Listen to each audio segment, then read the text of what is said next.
Welcome to the ultimate guide to understanding your money mindset. In this video, we're diving into the groundbreaking book, The Psychology of Money by Morgan Housel, and breaking down the 18 essential lessons that will transform your financial thinking. From the power of luck and risk to the seduction of pessimism and the psychology of wealth, we'll explore each chapter in detail, uncovering the hidden forces that drive our financial decisions. Get ready to challenge your assumptions, shift your perspective, and finally take control of your financial future. Whether you're a seasoned investor or just starting out, these 18 lessons will give you the tools you need to master your money mindset and achieve financial freedom. Don't forget to comment, "I'm ready to change my life," if you're committed to your financial journey. Your path to wealth begins now, and I'm here to support you every step of the way. Let's get started. Chapter 1. No one is crazy. Money is a powerful force that affects our lives in many ways. Everyone has their own views and experiences with money, and these differences don't make anyone crazy. Your perspective on money is unique, just as everyone else's is. Books can teach us a lot about money, but they can't cover everything. There's a big difference between reading about money and actually dealing with it. You need real-life experiences to truly understand it. For example, imagine you win the lottery and start spending money freely, thinking it will bring you happiness, security, and respect. You buy luxury cars, houses, clothes, and vacations. You give money to friends, family, and charities. You believe you're living the dream, and others are jealous. But then you lose most of your money due to a bad investment, a lawsuit, or a divorce. The IRS comes after you for unpaid taxes. Friends and family turn against you or disappear. You have no savings, no skills, and no purpose. How would you feel? How would you explain this outcome? Most people would feel depressed, hopeless, and ashamed. You might blame the world, others, or yourself. You might turn to addiction or harmful thoughts, or you might try to rebuild your life from scratch. However, what if you saw this situation differently? What if you realized your view of money wasn't crazy, just different? What if you understood that other people have their own experiences, beliefs, and biases about money? What if you could respect their choices, even if you disagreed? This lesson teaches us to be open-minded, empathetic, and humble about money. It helps us avoid costly mistakes like spending too much, ignoring risks, or being overconfident. By recognizing that no one's view is crazy, we can learn from others and improve our own perspective. Remember, it's not what happens to you, but how you handle it. Stay positive, let go of negative feelings, be confident, and take care of what needs to be done. Success will follow your positive attitude. Chapter 2. Luck and Risk. The author explains that luck and risk are closely related and significantly impact people's financial journeys. For instance, Bill Gates was lucky to have access to a computer at a young age, which greatly influenced his success. There's much debate about luck's role in success. Some people believe luck is everything, while others think hard work is the key. The real difference is in how they define luck. Imagine you could ask the world's most famous and successful entrepreneurs how they made it to the top. They would probably talk about their hard work, sacrifices, and humble beginnings. While they indeed worked hard, they often leave out the people who helped them along the way. Those who gave them opportunities, advice, connections, or support. Take the story of Bill Gates and Paul Allen. They were friends who loved computers and met at a private school in Seattle with a rare computer lab. They spent hours learning to program, which gave them an advantage over other programmers in the 1970s. Their shared vision for personal computing led them to start Microsoft. Luck and risk also shaped their partnership. Gates was fortunate to have supportive parents who allowed him to drop out of Harvard to pursue Microsoft. Allen, however, faced bad luck when diagnosed with cancer in 1982, forcing him to leave Microsoft. Gates was ambitious and willing to take risks to dominate the software market, while Allen was more cautious and wanted to explore other interests. Their different approaches eventually caused tension and drove them apart. Luck and risk influenced both Gates and Allen's financial success and personal happiness. Gates became one of the world's richest people, but faced legal battles and criticism for his business practices. Allen recovered from cancer and became a billionaire, but struggled with addiction and loneliness. Their ups and downs were not solely due to their choices or business skills, but also to the roles of luck and risk. Chapter 3. Never Enough. In this chapter, Housel talks about the idea of enough and how people's egos and comparisons with others can stop them from feeling satisfied with their financial situation. Let's look at John D. Rockefeller and Rajat Gupta to see how even the most successful people can fall into the traps of greed and envy. John D. Rockefeller was the richest man in history, making over $300 billion in today's money from his oil business.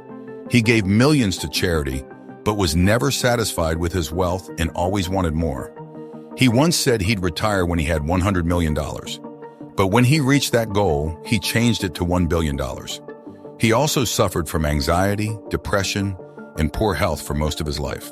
Rajat Gupta, a former McKinsey executive, had a successful career and a net worth of over $100 million. He was involved in many humanitarian projects and was respected by his peers. However, he wasn't content with his status and wanted to be among the billionaires. He became friends with Raj Rajaratnam, a hedge fund manager involved in insider trading. Gupta leaked confidential information to Rajaratnam for a stake in his fund and other business opportunities. He was eventually caught, convicted of fraud, and sentenced to 2 years in prison, losing his reputation and fortune. Have you ever wondered how much money you need to be happy? You might think that more money equals more happiness, but that's not always true. Sometimes, having more money makes you want even more, leading to unhappiness and stress. This happens because you start comparing yourself to people who have more than you and feel like you aren't good enough. You may also spend money on things that don't truly make you happy, but only make you look good to others. This is what happened to Rockefeller and Gupta, who were never satisfied with their wealth and did bad things to get more money. They didn't know when to say enough. To avoid this trap, understand that having enough isn't about how much money you have, but how you think about money. Be grateful for what you have and don't let your ego or social status control your decisions. Spend money on things that genuinely make you happy, not just things that make you look happy. Set your own goals and standards, and don't compare yourself to others. This is the way to be happy with your money. Chapter 4. Power of Compounding, which is the process of earning interest on interest over time. Morgan Housel explains how making small, consistent efforts can lead to big results over time. He uses Warren Buffett to illustrate the benefits of long-term investing. Warren Buffett is one of the wealthiest people in the world because he began investing when he was very young and kept at it. A little-known fact is that most of his wealth was built after he turned 50. Living a long life allowed his investments more time to grow. Buffett was skilled at picking good companies, but he also understood the power of compounding. He compared his financial journey to a snowball rolling down a hill. It gets bigger the longer it rolls. This shows that being patient and consistent is crucial for financial success. Small actions can have a big impact over time, whether they are positive or negative. Compounding can either help you grow wealth or lead to increasing debt, depending on how you manage it. For example, when saving for retirement, if you start putting away a little money each month from an early age and invest it wisely, you can take advantage of compounding interest, which helps your savings grow significantly over time. However, if you wait to save or spend more than you earn, you might end up with debt that grows and becomes harder to manage. By the way, if you're enjoying the video so far and want me to create more topics like this, comment the word video so I know. Chapter 5. Getting Wealthy versus Staying Wealthy. The author discusses how many people focus too much on making money while neglecting the important task of keeping it. He believes that maintaining wealth requires a mix of being careful and a bit cautious. For instance, you might have heard stories about lottery winners who quickly go broke, or heirs who waste their fortunes, or business people who lose everything in a bad investment. These examples show that even if someone becomes wealthy, they can lose it all if they don't manage their money wisely. Many of these individuals mistakenly think that having more money will lead to more happiness, but that's not always true. In contrast, there are people who save and invest wisely, live comfortably for years, build successful businesses that benefit their employees, or donate to charities and make a difference. These individuals know how to keep their wealth and use it positively. They aren't focused on impressing others. Instead, they find true happiness in their choices. The skills needed to become wealthy are often different from those required to stay wealthy. Gaining wealth usually involves taking risks and having a positive outlook, while preserving it requires caution and careful planning. It's essential to balance both approaches and understand when to apply each one. Therefore, it's wise to avoid spending money on things that don't bring genuine happiness, but just create an illusion of it. Chapter 6. Tails You Win. In this chapter, Housel talks about tails, which are very rare events that can greatly influence financial success. He highlights how luck plays a big role in finance. For instance, think of Walt Disney, who built a massive entertainment empire from his cartoons and theme parks. His success was due to a rare opportunity that changed everything for him. To grasp how these tail events work, it's important to know that financial results are often uneven. A few significant events can make a big difference, meaning you don't need to be right all the time to succeed. Instead, focusing on a few key decisions can lead to substantial gains. This also encourages humility and curiosity, reminding us not to think we know everything or that situations will always be the same. The chapter explains that financial outcomes typically follow a power law, where a small number of events lead to most of the results. Thanks for watching so far. We appreciate your support and hope you're finding this content valuable. If you're enjoying the video, please take a moment to subscribe and hit the like button. Your feedback helps us know we're making a difference and motivates us to keep creating more great content for you. Okay, let's continue now. Chapter 7. Freedom. The author shares his journey of wanting to become an investor. From a young age, he admired wealthy people who made a lot of money in the stock market. He believed that if he could join their ranks, he would feel happy and fulfilled. He worked hard, earned a finance degree, and landed a job at a prestigious investment firm. At first, he was thrilled, but that excitement quickly faded. On his first day at work, he realized how demanding the job really was. Investors worked extremely hard, often waking up before sunrise. They spent long hours analyzing reports, making quick decisions, and dealing with frustrated clients and bosses. Many stayed late into the night and had little time for friends, family, or hobbies. The stress was constant, and they often sacrificed their health and happiness for their jobs. Feeling disillusioned, the author wondered if he had made a big mistake. He felt trapped by his contract and financial obligations, wishing he could quit, but knowing he had debts to pay. This experience taught him that money alone doesn't lead to happiness. He discovered that being an investor wasn't as glamorous as he had imagined, and he realized he needed to find his own purpose in life. Determined to change his perspective, he began reading books and blogs about personal finance, psychology, and happiness. He learned there are many ways to invest, not just in stocks, but also in himself, his skills, relationships, and community. He started a blog to share his experiences and insights, and he found that he loved writing more than investing. His readers responded positively, encouraging him and showing him that he had a talent for inspiring others. Eventually, he decided to follow his passion and become a writer. He left his job at the investment firm and began freelancing. He wrote articles and books about investing, money, and happiness. Though he earned less than before, he felt much happier and more fulfilled. He had found his true calling.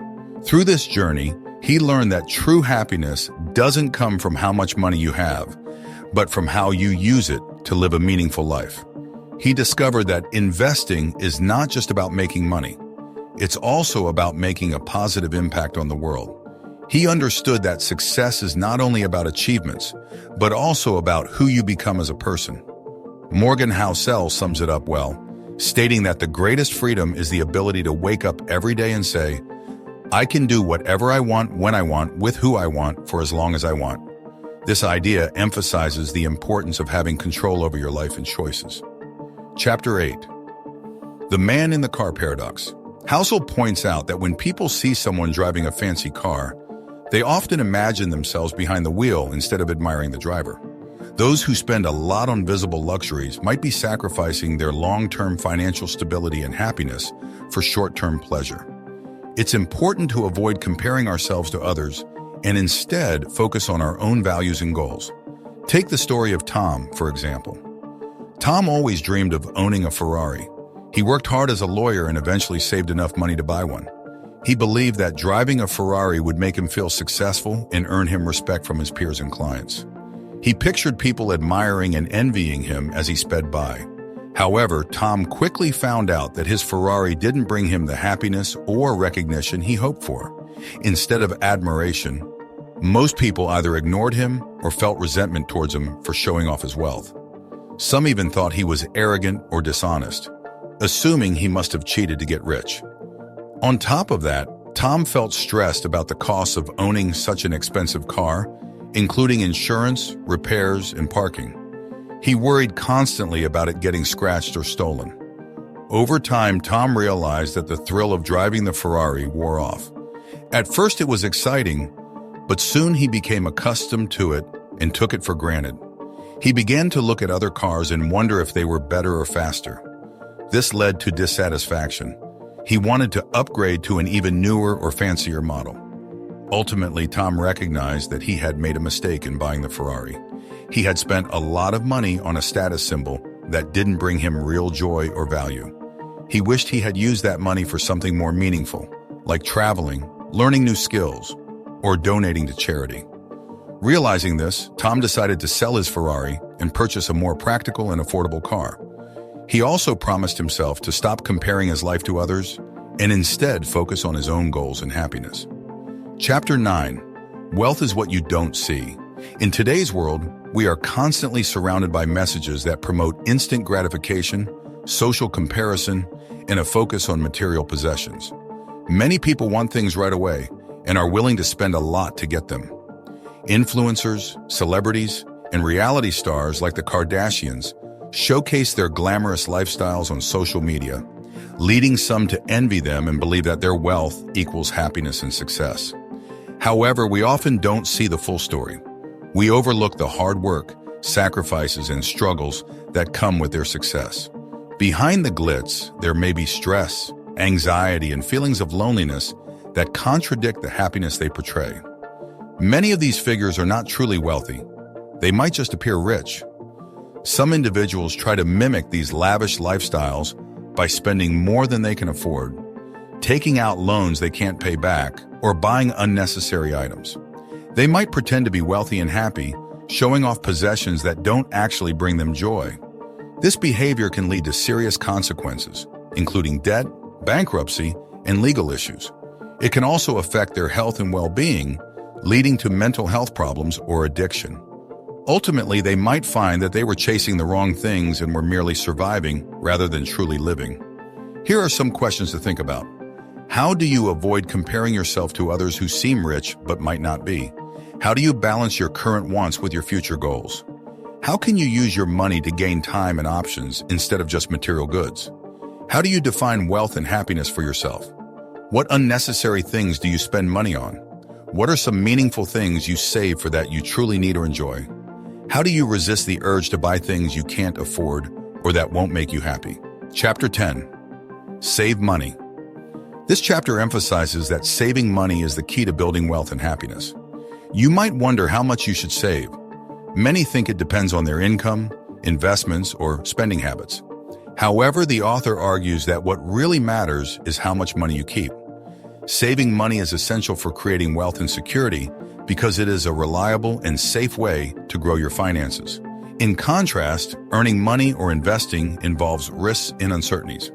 Saving isn't just about numbers, it's also about your mindset and emotions.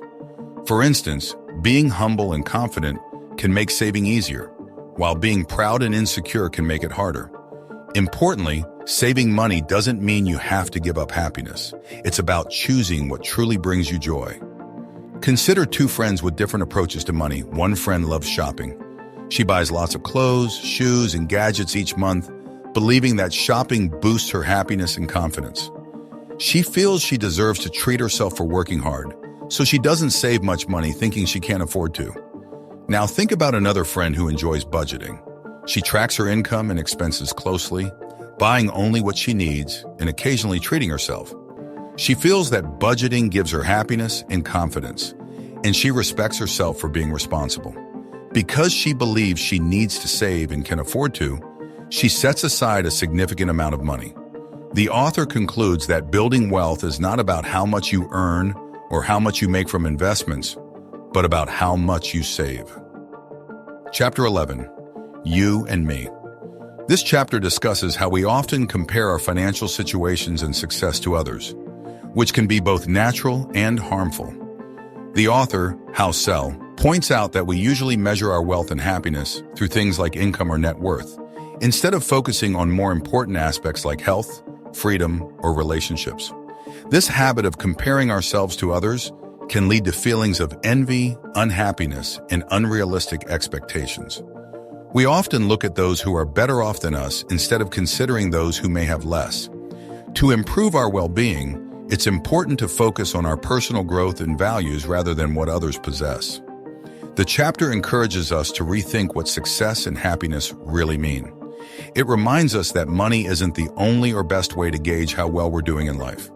We should also be mindful of our biases and emotions when assessing ourselves and others, and practice gratitude for what we have.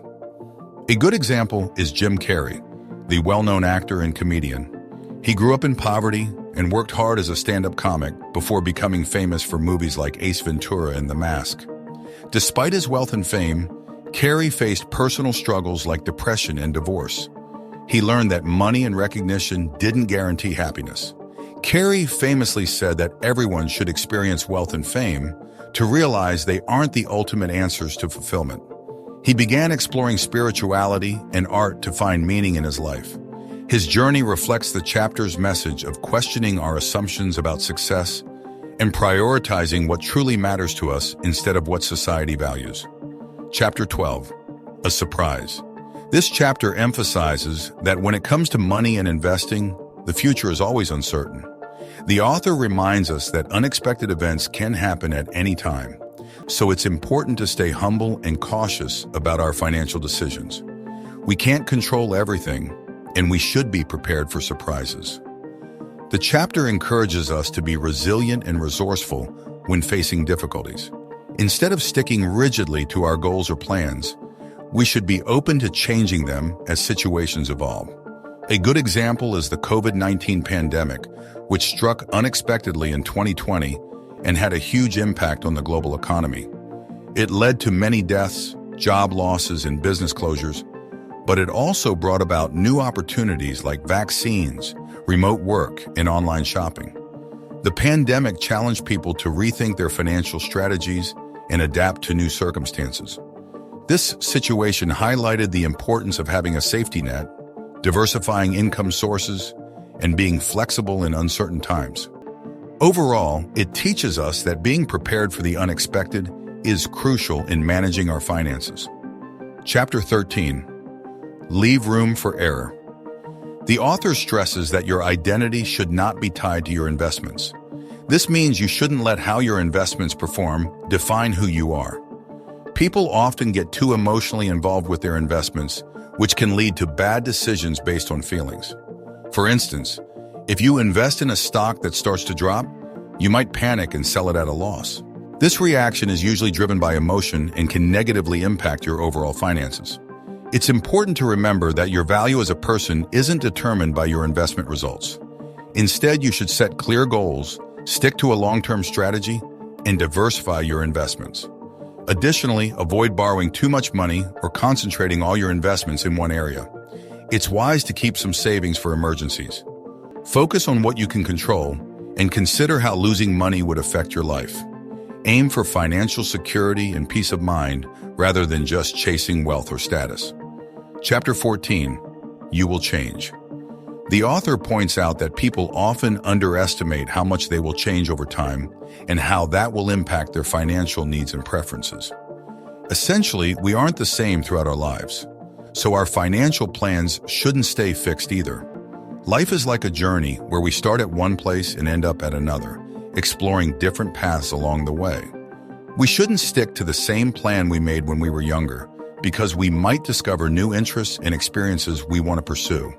It's important to stay flexible and open to change, as our goals and desires may evolve. For example, Going back to school can greatly impact our finances and happiness, but it should be a personal decision based on our passions and goals, not just because it was part of an old plan or what others are doing. If you choose to return to school, do it because you genuinely want to learn something new or shift careers. Also, be ready to adjust your budget and lifestyle to support your educational goals. Don't worry about what others think. Take pride in following your own interests. This chapter encourages us to remain adaptable and avoid rigid expectations, steering clear of peer pressure or societal norms that may not fit our changing lives. By the way, if you're finding this video helpful and want more content like this, comment more below. Let's keep going. Chapter 15, Nothing is Free. The author explains that investing in the stock market comes with risks and costs, both financially and emotionally. It's not an easy or free process. You have to be prepared to face losses from bad investments. Think of investing like a roller coaster. It has ups and downs that can make you feel happy or sad. The key is to stay patient and not get too carried away with excitement or disappointment as the journey continues until you reach your financial goals. It's important to enjoy the learning experience while being ready for unexpected challenges along the way. Avoid following the crowd or taking unnecessary risks, as this can lead to big losses. For example, buying a house is a major investment that provides security and comfort, but it also involves costs like a mortgage, taxes, insurance, and maintenance. Sometimes the value of the house goes up, which feels rewarding, but it can also go down or require expensive repairs, which can be frustrating. When considering buying a house, don't do it just because others are.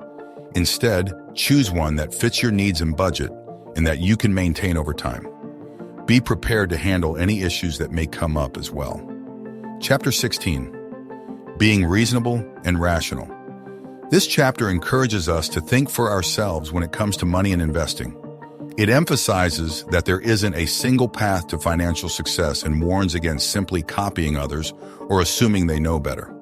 Instead, we should be honest about our own financial situation and figure out the best strategy for ourselves. A good example of this is Mark Zuckerberg, the founder of Facebook. Despite being one of the wealthiest people in the world, he has a unique approach to money. For instance, he hasn't sold any of his Facebook shares since 2012, even though selling some could help him spread out his investments and lower his risk. Additionally, he doesn't spend a lot on luxury goods. Instead, he focuses on giving back, having pledged to donate 99% of his Facebook shares to charity during his lifetime. Zuckerberg's choices reflect the message of this chapter. He sticks to his own beliefs and goals, rather than conforming to what is typically expected or accepted by society. Chapter 17, The Seduction of Pessimism. This chapter talks about the dangers of pessimism. While it can seem logical and convincing, pessimism often leads us into a trap that can hurt us. If we focus too much on negative thoughts, we might miss out on opportunities that come from being optimistic. However, it's also important not to ignore real problems and risks. Instead of exaggerating these issues, we should understand that things can get better and that we can handle challenges. It's wise to be cautious about negative news or opinions from experts who might have their own biases. For example, if you're considering investing in the stock market and you have a well-researched, diversified portfolio, but you keep seeing headlines warning of a market crash, it can be tempting to panic and sell your investments. Making decisions based on fear might not align with your long-term financial goals. Another example is starting a business. While it can be risky and challenging, it also offers the chance to create value and solve problems. You shouldn't start a business just because you're feeling hopeful or naive. You should have a clear vision and a solid plan, along with the willingness to learn from mistakes. The key is to remain hopeful, but also realistic. Recognize that while success is possible, it's not guaranteed, and it often requires hard work and perseverance. Chapter 18, When You'll Believe Anything. Housel explains that while stories can be convincing and powerful, they can also be misleading and incomplete. He urges us to be skeptical and curious, instead of just accepting stories without question. People often tend to believe what aligns with their views and ignore anything that contradicts them. This creates a filter that blocks out opposing information, It's important not to rely solely on this filter, as it can prevent us from seeing the whole truth. We shouldn't trust everything we hear or dismiss what we disagree with. Instead, we should stay open-minded and seek to understand different perspectives. Being aware of our own biases is crucial, as they can cloud our judgment. For example, when choosing a diet, it's vital to make a decision based on solid evidence rather than trends or popularity. Don't just follow a diet because it sounds good. Find one that fits your personal needs and preferences. Be ready to adjust your diet if new information comes to light or if you experience negative effects. Don't ignore facts or feedback that challenge your choices, and be cautious of those promoting certain diets for their own profit. Housel's book, The Psychology of Money, explores how our emotions, experiences, and values influence our financial decisions. He encourages us to question commonly held beliefs about money, highlighting that money management is as much about psychology as it is about numbers. I've shared several lessons from the book, emphasizing that how we think and feel about money impacts our actions, which in turn affects our financial well-being. Learning from personal experiences and the stories of others can teach us valuable lessons about money. Time is a key factor in financial success. Money should help you gain more time for what truly matters to you. The more control you have over your time, the more successful you can be.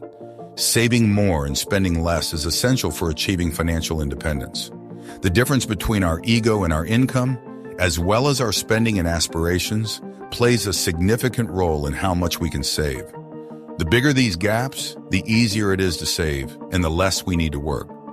Finally, Housel highlights the importance of humility and flexibility in finances. We should recognize that we don't have all the answers, can't predict the future, and must be willing to adjust our plans based on new information. Learning from our mistakes is key to financial growth. Do not hesitate to share this video. It may help someone. Subscribe to the channel and share your thoughts on today's video. Thanks for watching, and I'll see you in my next one.